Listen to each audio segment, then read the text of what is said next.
আজকে রান্ধব আমি কই দেব। এর লেগে আমি টাটকা টাটকা 6টা কই মাছ লইছি। চলেন যাই ওখানে রান্না করি। কেমনে কেমনে রান্না করি, রান্নাটা খুব সুন্দর হইব। একসাথে থেকে আমরা চলে রান্নাটা করি, কোথাও যাই না।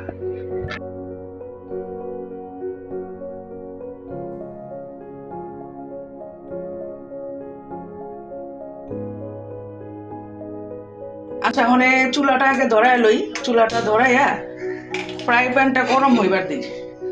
ফ্রাই প্যানটা গরম করতে দিয়ে আমরা চলেন মাছের মধ্যে হলুদ আর লবণ মাখাই।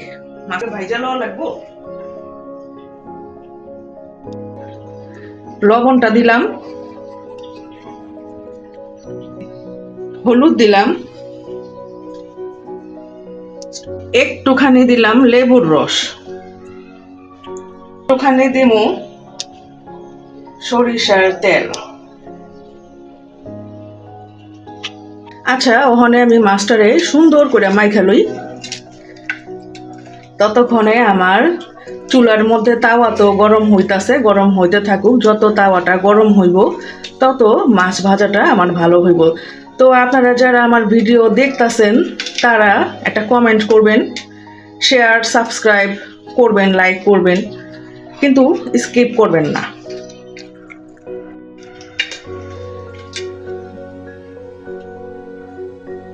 তাওয়া খুব ভালো করে গরম হয়েছে। আমি এবার তেল দিতাছি। তেল দেওয়ার পরে এর মধ্যে তেলটা গরম করে লই। সামান্য একটু লবণ দিয়ে দিলাম যাতে তাওয়ার মধ্যে লাইগা না ধরে। তেল তো গরম হয়েছে, কিন্তু গ্যাস তো কম।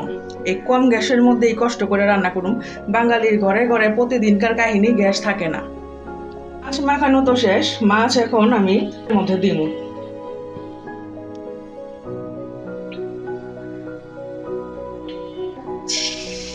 কই মাছের অনেক স্টোরি আছে বাঙালি জীবনে।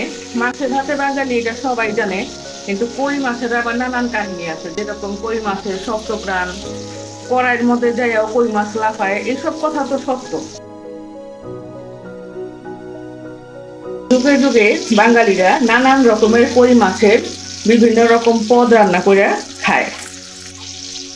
তো ওর মধ্যে কই তেল এপার বাংলা আর ওই পার বাংলায় খুবই জনপ্রিয় একটা রেসিপি। এটা বলতে পারেন যে একটা ঐতিহ্যবাহী রেসিপি।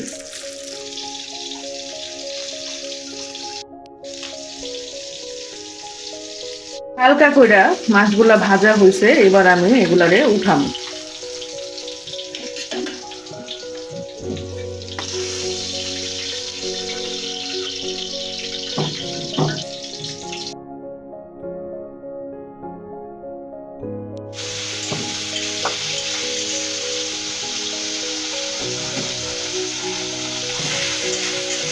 ওইভাবে হালকা করে আমি বাকি কই মাছগুলাও ভাজা নিই।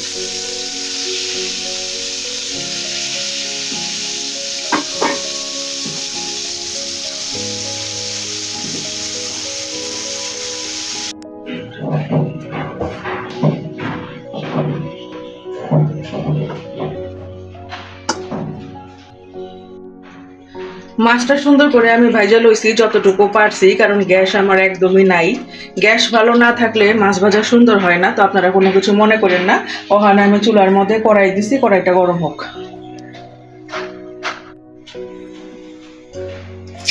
তেল গরম হয়ে গেছে, আমি এর মধ্যে পেঁয়াজ দিয়ে দিলাম।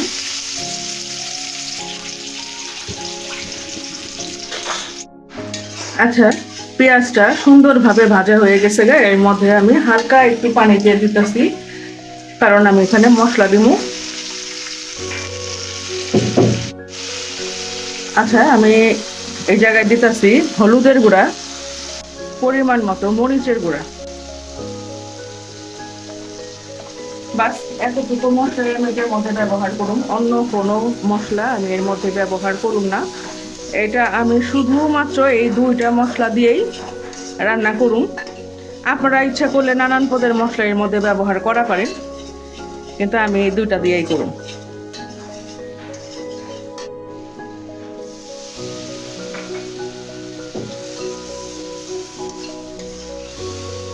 মশলাটা একটু ভালোভাবে কষায় লইতেছি।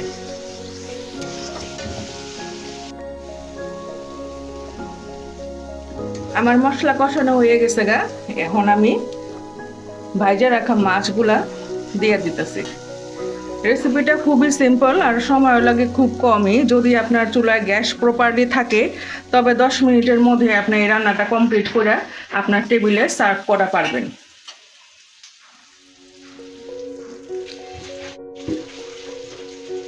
এখন এর মধ্যে আমি একটু ঝোলের জন্য গরম পানি ব্যবহার করতেছি। আমি পরিমাণ মতো গরম পানি দিতেছি, আপনারাও আপনাদের পরিমাণ মতো পানি ব্যবহার করবেন।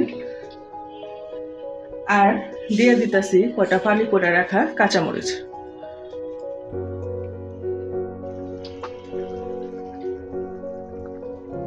আচ্ছা, এটা সুন্দরভাবে ফুটতে থাকুক, ততক্ষণে আমি এটা ঢাইকে দিতেছি। ঢাকনা খুলে দেখুন কি সুন্দর হয়েছে। প্রায় এটা শেষের পথেই রান্না করা।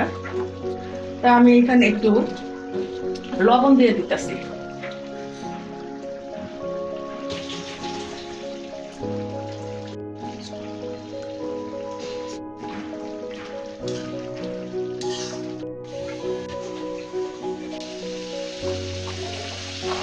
এখন চুলাটা বন্ধ করে দিই। এটা আমার কমপ্লিট হয়ে গেছে গা। এখন আমি এটারে আপনাদেরকে একটা প্লেটের মধ্যে সার্ভ করে দেখাই।